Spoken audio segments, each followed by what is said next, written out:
నమస్తే. శ్రీ గురుభ్యో నమః. శ్రీమాత్రే నమః. ప్రేక్షకులందరికీ శ్రీ క్రోధినామ సంవత్సర శుభాకాంక్షలు.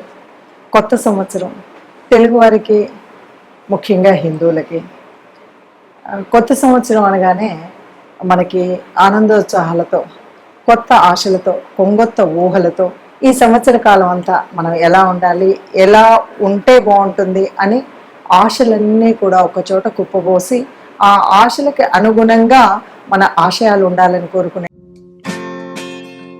Hi, my name is Gautam and I actually stay in Markajgir itself. I had this back pain. It's been 1.5 years. I have tried many treatments like chiropathy, oil massage, physiotherapy especially, but it didn't work out as much like what I expected. I strongly suggest homeopathy. You people can carry on with the homeopathy. Area Markajgiri and doctor name is like Nagesh Rao and the clinic name is Neocare Homeopathy. అటువంటిదే Ugadi. Ugadi అనగానే మనకి ముఖ్యంగా గుర్తొచ్చేటిది పంచాంగ శ్రవణం. మన ఈ సంవత్సరం అంతా కూడా మన యొక్క రాశి ఫలాలు ఎలా ఉన్నాయి, వీటిల్లో మరి ఉన్నటువంటి ఈ రాశి ఫలాలకు అనుగుణంగా మనం ఎలా ఉండాలి, ఏ ఏ గ్రహాలు అనుకూలించట్లేదు, ఏ ఏ గ్రహాలు అనుకూలిస్తున్నాయి, మరి అలాగే రాజ్యపూజ్యం ఎంత, అవమానం ఎంత, ఆదాయం ఎంత, వ్యయం ఎంత, వీటన్నింటికి అనుగుణంగా మనం ఏ రకమైనటువంటి ప్రణాళిక వేసుకోవాలి, ఇవన్నీ ఆలోచిస్తాం. అసలు పంచాంగానికి పూజ చేయకుండా ఏ తెలుగిల్లు కూడా ఉండదు. ఉగాది అనగానే ముఖ్యంగా మనం పంచాంగానికి పూజ చేసి తిథి వార నక్షత్ర యోగకరణాలన్నింటితో కూడా కలిసి మనకు ఎలా ఉంటుంది ఈ సంవత్సర కాలం అని చూసుకునేటువంటిది.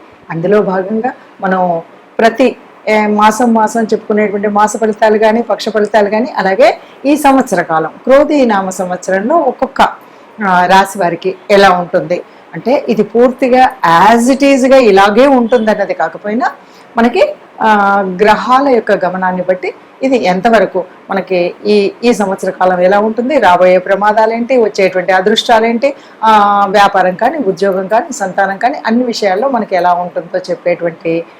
ఇప్పుడు ఈ సంవత్సరం మనకు వచ్చేటువంటి సంవత్సరం పేరు క్రోధి.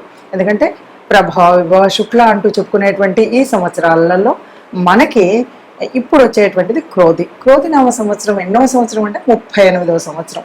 ఈ 38వ సంవత్సరంలో మనకు ఎలా ఉంటుంది అంటే పేరుని బట్టే మనకు కొంత అర్థమవుతూ ఉంటుంది.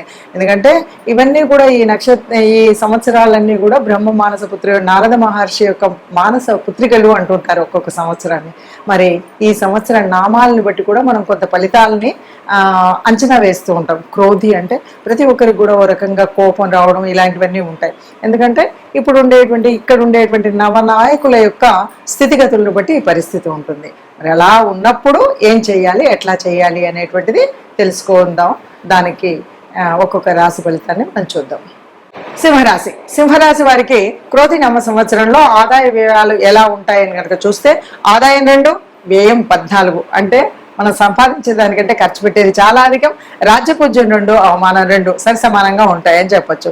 ఈ రాశి వారికి మరి గురుడు మార్పు చెందేటువంటి మే 1 నుండి కనుక చూస్తే సంవత్సరాంతం వరకు కూడా దశమ స్థానంలో గురుడు సువర్ణమూర్తిగా ఉంటాడు. శనిశ్చరుడు సంవత్సరం అంతా సప్తమ స్థానంలో ఉంటాడు లోహమూర్తిగా. రాహుకేతువులు సంవత్సర ఆరంభం నుండి సంవత్సరాంతం వరకు అష్టమ ద్వితీయ స్థానాల్లో ఉన్నారు తామ్రమూర్తులుగా. కాబట్టి ఎలా ఉంటుంది అంటే బృహస్పతి సంచారం సానుకూల ఫలితాన్ని ఇస్తుంది.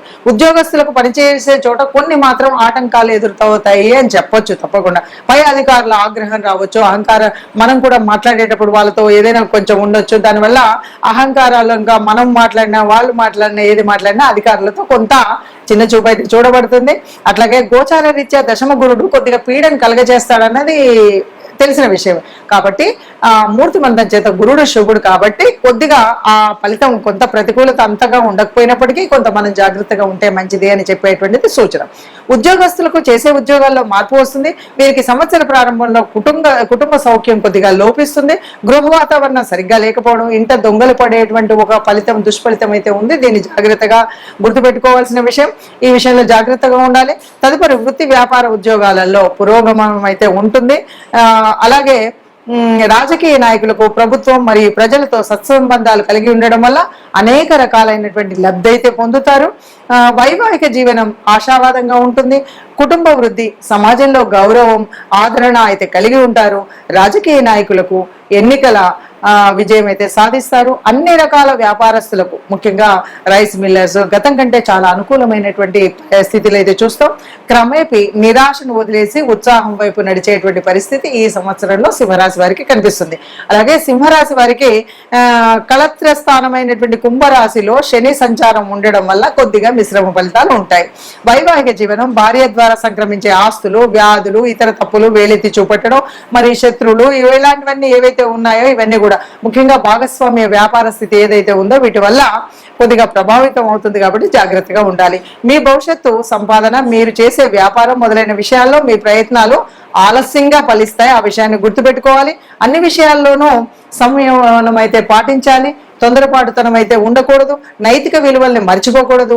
నైతిక విలువల్ని తప్పనిసరిగా పాటించవలసినటువంటి విషయం ఉంది. చట్టపరమైనటువంటి విషయాల్లో కూడా నైతిక మార్గదర్శనం అనేటువంటిది తప్పనిసరిగా ఉండాలి, అనుగుణంగా ఉండాలి. పనిచేస్తే ఇవన్నీ కూడా మనం నైతికంగా ఒక స్థితి అయినటువంటి మార్గంలో కనుక నడిస్తే చికాకులన్నింటినీ కూడా అధిగమించవచ్చు. రాహు అష్టమ స్థానంలో, కేతువు ధనస్థానంలో ఉండడం వల్ల వ్యవహార ప్రతిబంధకాలన్నీ తెలియజేస్తుంది. కాబట్టి మీరు ఆ వ్యవహారాలలో కొద్దిగా జాగ్రత్తగా ఉండాలి. అట్లాగే నీచమైన కార్యకలాపాలు ఏవైనా ఉంటే వాటిలలో దూరకుండా, పాల్పడకుండా జాగ్రత్త వహించాలి.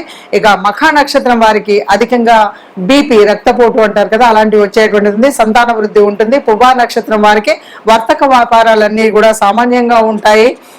వివాహం ఆలస్యం అవుతుంది. ఉత్తర నక్షత్రం వారికి సర్వత్రా జయం కలుగుతుంది అని చెప్పొచ్చు. ఇక మనం ఏదైనా విష్ణు సహస్రం ఇలాంటివన్నీ జాగ్రత్తగా చేసుకుంటే మాత్రం బాగుంటుంది.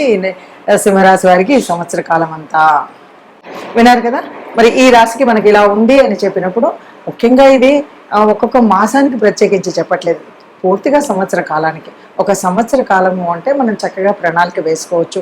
ఏ వ్యవహారంలో ఏ గ్రహాన్ని అనుకూలిస్తుంది, ఏ గ్రహం అనుకూలించట్లేదని చూసుకోవడమే కాకుండా సంవత్సర నామంలోనే క్రోధి అని ఉంది కాబట్టి మనల్ని మనం మానసికంగా కొంత ప్రశాంతతతో, కొంత ఓపికతో, కొంత మనం ఆలోచనని సరిగ్గా వేసుకొని, అంచనా వేసుకొని ఒక్కొక్క అడుగు ముందుకు వేసినట్లయితే ఏ కష్టం రాకుండా ఈ సంవత్సర కాలం అంతా సుఖంగా, సంతోషంగా ఉంటాం. ముఖ్యంగా మనం ఆశించేది ఏంటి అంటే అందరం కూడా సంతోషంగా ఉండాలి, అందరం కూడా ఆనందంగా ఉండాలి, అందరికీ అన్ని ఉత్సాహంగా, చైతన్యంతో కూడినటువంటి పనులే జరగాలి. అందుకే మనం కొత్త సంవత్సరం అనగానే నవనవలాడుతున్నటువంటి ఆ చైతన్యం అంతా కూడా, ప్రకృతిలో అంతా కూడా పరవశించి కొత్త చైతన్యాన్ని, కొత్తదనాన్ని, కొంగొత్త ఊహలతోటి కనిపించేటువంటి ఒక ప్రకృతి తత్వాన్ని మనం ప్రేమిస్తాం, ప్రకృతి తత్వాన్ని పూజిస్తాం. ఆ ప్రకృతి తత్వాన్ని పూజించేటువంటి మనకు, ప్రకృతిలో పరమాత్మ ఉంది అని చెప్పేటువంటి మనకు గ్రహాల యొక్క అనుగ్రహం కలగడం కోసం చేసేటువంటి పూజా విధానం ఉంటుంది. అందుకే మనం పంచాంగాన్ని పూజించాము. అందులో ఉన్నటువంటి పరమాత్మ తత్వాన్ని తెలుసుకుని గ్రహాల అనుకూలత కోసం మనం ఏ ఏ గ్రహాలు అనుకూలించట్లేదో దానికి అనుకూలంగా మనం గ్రహశాంతి కానీ, ఆ గ్రహాలకు సంబంధించినటువంటి స్తోత్రాలు కానీ చదువుకుంటూ ఉంటే సుఖంగా ఉంటామని చెప్తూ సర్వే జనా సుఖినో భవంతు. నమస్తే.